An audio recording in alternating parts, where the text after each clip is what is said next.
Sarah Martinez had always believed that ordinary Tuesday evenings were meant for grocery shopping and catching up on Netflix shows. The 34-year-old nurse from Phoenix had no idea that this particular Tuesday would change her life forever as she walked through the crowded downtown farmers market after her shift at St. Joseph's Hospital. The market buzzed with its usual energy. Vendors called out prices for fresh tomatoes and handmade jewelry while families strolled between stalls, children tugging at their parents' sleeves for cotton candy. Sarah moved slowly through the crowd, her scrubs still slightly wrinkled from a 12-hour shift dealing with emergency room chaos. All she wanted was some fresh vegetables and maybe a cup of that amazing coffee from the corner stand. She noticed him first because he seemed out of place. A tall man in an expensive gray suit stood near the flower vendor, constantly checking his phone and glancing around nervously. His dark hair was perfectly styled, and his leather shoes looked like they cost more than Sarah's monthly rent. What struck her most was how his eyes never stopped moving, scanning faces in the crowd as if he was looking for someone or something. The man's hands shook slightly as he typed on his phone. Sarah's medical training kicked in automatically. She recognized the signs of extreme stress or fear. His breathing seemed shallow, and sweat beaded on his forehead despite the pleasant evening temperature. Something was definitely wrong, but Sarah hesitated to approach. Downtown Phoenix had taught her to mind her own business, especially when it came to well-dressed strangers who might be involved in things she didn't want to understand. As Sarah debated whether to offer help, she noticed three men in dark clothing moving through the crowd with purpose. They weren't shopping or browsing like everyone else. Their movements were coordinated, methodical, and all three had their attention fixed on the nervous man in the gray suit. The way they positioned themselves around the market stalls reminded Sarah of nature documentaries where predators surrounded their prey. The realization hit her like a cold wave. Whatever was about to happen, it wasn't going to be good. The man in the suit had no idea he was being watched. He continued typing frantically on his phone, completely unaware that danger was closing in from three different directions. Sarah's heart began racing as she watched the three men get closer, their hands moving to their jacket pockets in a way that made her stomach drop. Everything seemed to slow down as Sarah made her decision. Years of emergency room training had taught her to act quickly in crisis situations, but this was different. This wasn't a medical emergency where she knew exactly what to do. This was something dangerous and unpredictable, and she was about to insert herself right into the middle of it. Without giving herself time to think about the consequences, Sarah pushed through the crowd toward the man in the gray suit. She could see the three men were almost in position, whatever they were planning would happen in the next few seconds. Her nursing shoes squeaked against the pavement as she picked up speed, dodging between shoppers who gave her annoyed looks for rushing through the leisurely evening market atmosphere. "Excuse me, are you David?" Sarah called out loudly as she approached the suited man, using the first name that popped into her head. "I've been looking everywhere for you." The man looked up from his phone, confusion clear on his face. Before he could respond, Sarah grabbed his arm and pulled him toward her with enough force to move him several feet from where he had been standing. At that exact moment, she heard what sounded like firecrackers popping behind them, but her emergency room experience told her immediately that those weren't firecrackers at all. People began screaming and running in all directions. The cheerful market atmosphere transformed into chaos as vendors abandoned their stalls and families grabbed their children, fleeing toward the parking areas. Sarah's training kicked in as she pulled the confused stranger behind a large concrete planter that provided some protection from whatever was happening behind them. "Stay down and don't move," she whispered urgently to the man, whose face had gone completely pale. He seemed to finally understand that the woman who had grabbed him had just saved his life. His expensive suit was now wrinkled and dirty from crouching behind the planter, but he was alive, and that was all that mattered. Sarah pulled out her phone and dialed 911 while keeping watch for any sign of the three men who had been stalking the stranger. The emergency operator's voice was calm and professional, asking for their location and details about what had happened.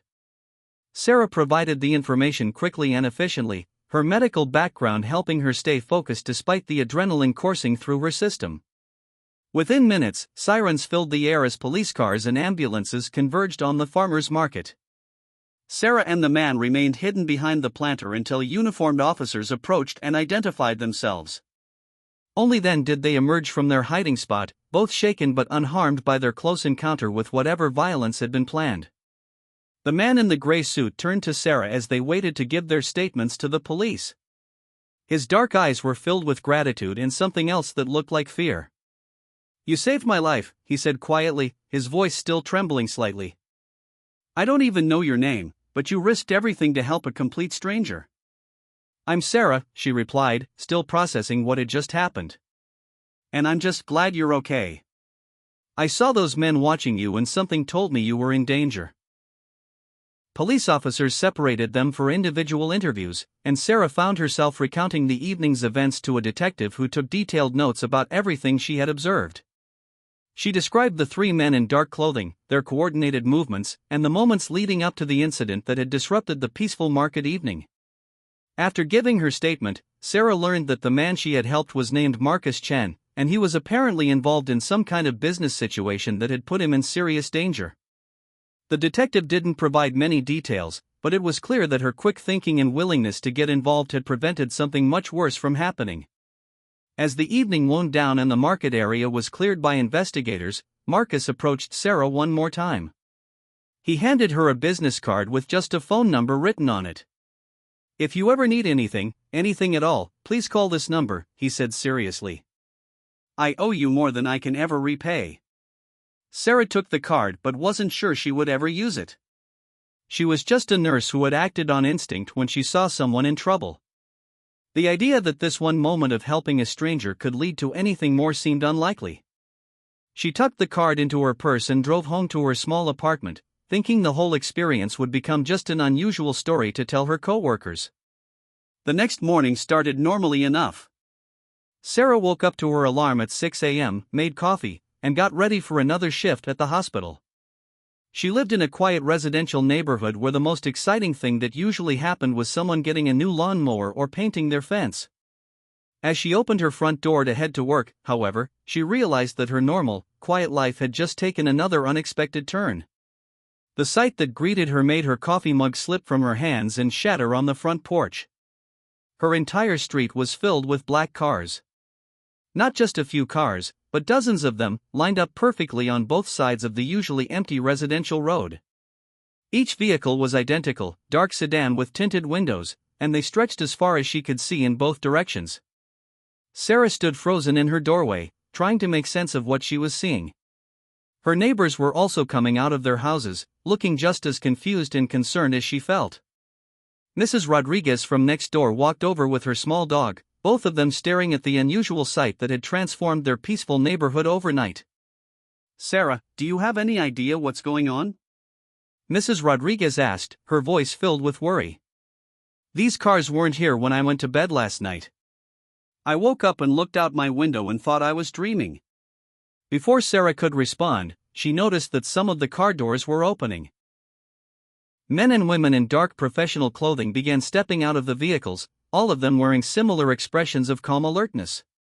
They weren't threatening or aggressive, but their presence was definitely intentional and organized in a way that made Sarah's heart rate increase significantly. One of the figures, a woman with short blonde hair and a navy blue suit, began walking directly toward Sarah's house. Her stride was confident and purposeful, and she carried herself like someone who was used to being in charge of complicated situations. Sarah instinctively stepped back slightly, but the woman raised her hand in a gesture that seemed more reassuring than threatening. "Ms. Martinez," the woman called out as she approached the front porch. "My name is Agent Rebecca Thompson. I wonder if we could have a few minutes of your time this morning?" Sarah's mind raced as she tried to process what was happening. The events of the previous evening suddenly took on a much more significant meaning. Helping Marcus Chen at the farmer's market had clearly been more important than she had realized, and somehow it had led to her quiet neighborhood being filled with what appeared to be federal agents. "What's this about?" Sarah asked, trying to keep her voice steady despite the surreal situation unfolding around her. Agent Thompson smiled, but it was a professional smile that didn't quite reach her eyes. "I think you know this is related to what happened yesterday evening. Mr. Chen asked us to ensure your safety, and there are some things we need to discuss with you about that situation." Sarah looked around at all the black cars and the agents who were now standing beside them, clearly waiting for some kind of signal from their supervisor. Her neighbors had retreated to their porches, watching the scene unfold with a mixture of curiosity and concern. The quiet suburban street looked like something from a movie about government conspiracies. "Is Marcus okay?" Sarah asked, realizing that her concern for the stranger she had helped was genuine, even though she barely knew anything about him. "Mr. Chen is safe, thanks to your actions yesterday," Agent Thompson replied. "But the situation is more complex than you might realize, and we need to make sure you understand what helping him might mean for your future." As Sarah stood on her front porch surrounded by federal agents and black cars, she realized that her life as an ordinary emergency room nurse was about to become something entirely different. The simple act of helping a stranger in danger had opened a door to a world she never knew existed, and there was no going back to her normal Tuesday evening routine. The morning sun climbed higher in the sky, casting long shadows from the black cars across the suburban street where Sarah had lived peacefully for 3 years. Whatever Agent Thompson needed to discuss with her was clearly important enough to require this level of security and preparation. Sarah took a deep breath and stepped forward to meet whatever came next, knowing that her decision to help Marcus Chen had changed everything in ways she was only beginning to understand. Agent Thompson gestured towards Sarah's front door with a polite but firm expression. "Would it be possible for us to continue this conversation inside? What we need to discuss requires privacy, and I think you'll be more comfortable sitting down for what I'm about to tell you." Sarah nodded reluctantly and led Agent Thompson into her small living room, which suddenly felt cramped with the presence of a federal agent. Through her front window, she could still see the line of black cars and the agents standing beside them like sentinels. Her cat, Whiskers, emerged from the bedroom and immediately hid under the coffee table, sensing the tension in the air. "Ms. Martinez, before we begin, I want you to understand that everything I'm about to share with you is classified information," Agent Thompson said as she settled into Sarah's favorite reading chair. "By law, you cannot discuss any of this with family, friends, co-workers, or anyone else without explicit permission from our department." Sarah sat on her couch, feeling like Alice falling down the rabbit hole. 24 hours ago, her biggest concern had been whether the hospital cafeteria would have decent coffee. Now she was receiving classified information from a federal agent in her living room while dozens of government cars lined her street. "Marcus Chen is not just a businessman," Agent Thompson continued, pulling out a tablet and showing Sarah a photograph. "He's a key witness in one of the largest international money laundering cases our agency has ever pursued.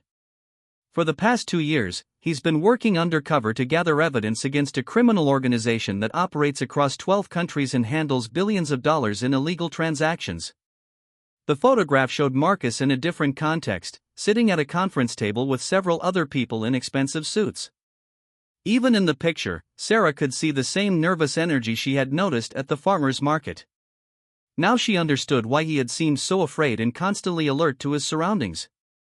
The 3 men who were preparing to kill him yesterday work for Viktor Kozlov, a Russian crime boss who discovered that Marcus was gathering evidence against his organization, Agent Thompson explained. "Your intervention saved the life of someone whose testimony could bring down one of the most dangerous criminal networks in the world." Sarah felt her hands trembling as the full weight of the situation became clear. So those weren't just random criminals at the market? This was an assassination attempt by international criminals? Exactly. "And now they know that someone interfered with their plans," Agent Thompson said, her expression growing more serious. "The market had security cameras, and they have footage of you helping Marcus escape. Viktor Kozlov's organization doesn't leave loose ends, Ms. Martinez. They will try to find out who you are and why you helped their target." The room seemed to spin slightly as Sarah processed this information. She had acted on pure instinct to help someone in danger, never imagining that it would put her own life at risk. The peaceful suburban life she had built for herself suddenly felt very fragile and threatened. "What does this mean for me?" Sarah asked, though she was afraid of the answer. Agent Thompson leaned forward with a sympathetic expression. "It means your life is in danger, and we need to take immediate steps to protect you. The cars outside aren't just for show. They're here because our intelligence indicates that Kozlov's people are already trying to identify and locate you." Sarah stood up and walked to her window, looking out at the black cars that had transformed her neighborhood into something from a spy movie. Mrs. Rodriguez was still standing on her porch with her dog, clearly confused by the unusual activity. Other neighbors had gathered in small groups, pointing and whispering about the sudden federal presence on their quiet street. "Can't you just arrest these criminals and solve the problem?" Sarah asked, turning back to Agent Thompson. "We're working on it, but Kozlov's organization is extremely sophisticated. They have resources, connections, and experience in making problems disappear," Agent Thompson replied. "The evidence Marcus gathered is crucial, but we need time to build a case that will stick in court. Until then, both you and Marcus are in significant danger." Agent Thompson stood and joined Sarah at the window. "The good news is that we're very good at protecting people who help us. The bad news is that your normal life is going to be on hold for a while." "What do you mean by on hold?" Sarah asked, though she suspected she already knew the answer. "We need to relocate you immediately to a secure location where Kozlov's people can't find you," Agent Thompson explained. "You'll have around-the-clock protection, but you won't be able to return to your job, your apartment, or your regular activities until this case is resolved." Sarah sank back down onto her couch, feeling overwhelmed by how quickly her life was changing. Yesterday she had been a nurse with a simple routine and predictable schedule. Today she was being told she needed to go into hiding because international criminals wanted to kill her for helping a stranger. "How long will this take?" she asked, trying to keep her voice steady. "We estimate 6 to 8 months, possibly longer depending on how the legal proceedings develop," Agent Thompson said. "I know this is a lot to process, but we have an excellent track record of keeping witnesses safe. You'll be well cared for, and when this is over, you can return to your normal life." Agent Thompson's phone buzzed, and she checked the message quickly. Her expression became more urgent as she read whatever information had just come through. "Ms. Martinez, we need to move more quickly than I anticipated. Our surveillance team has detected suspicious activity in your neighborhood. We need to get you to safety within the next hour." The next 60 minutes passed in a blur of activity. Agent Thompson made several phone calls while Sarah packed a suitcase with essential items, though she was told that most of her needs would be provided at the secure location. She called her supervisor at the hospital to request emergency family leave, using a cover story that Agent Thompson provided about a sudden illness in her family. 2 female agents arrived to help Sarah gather her belongings and prepare for the relocation. They were professional and efficient, checking her apartment for anything that might provide clues about where she was going and ensuring that no surveillance devices had been planted by hostile parties. "What about Whiskers?" Sarah asked, suddenly realizing she couldn't abandon her cat. "We'll arrange for your pet to be cared for," one of the agents assured her. "A family member or friend can take him, or we can place him with a trusted foster family until you return." Sarah called her sister Jennifer, who lived across town, and explained that she had to travel unexpectedly for work and needed someone to care for Whiskers. Jennifer agreed immediately, though she was clearly puzzled by Sarah's vague explanation and the urgent tone of the request. As Sarah prepared to leave her apartment, possibly for many months, she looked around at the life she had built. Her nursing degree hung on the wall next to photographs of family and friends. Books she had been planning to read sat on the coffee table. The comfortable furniture she had saved up to buy now seemed like artifacts from a simpler time when her biggest decision was what to make for dinner. Agent Thompson appeared in the doorway with a serious expression. "It's time to go, Ms. Martinez. Our security team has detected a vehicle conducting surveillance on your street. Kozlov's people work fast, and we can't wait any longer."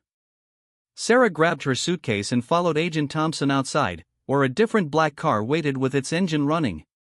The agents who had been standing by their vehicles throughout the morning were now moving with obvious purpose, some getting into cars while others maintained defensive positions around the neighborhood. As Sarah climbed into the back seat of the waiting car, she caught a glimpse of Mrs. Rodriguez watching from her porch. Sarah waved goodbye, not knowing when or if she would see her neighbor again. The car pulled away from the curb smoothly, joining a convoy of other black vehicles that formed a protective formation around them. "Where are we going?" Sarah asked Agent Thompson, who was riding beside her. "A safe house in the mountains outside Flagstaff," Agent Thompson replied. "It's completely secure and comfortable."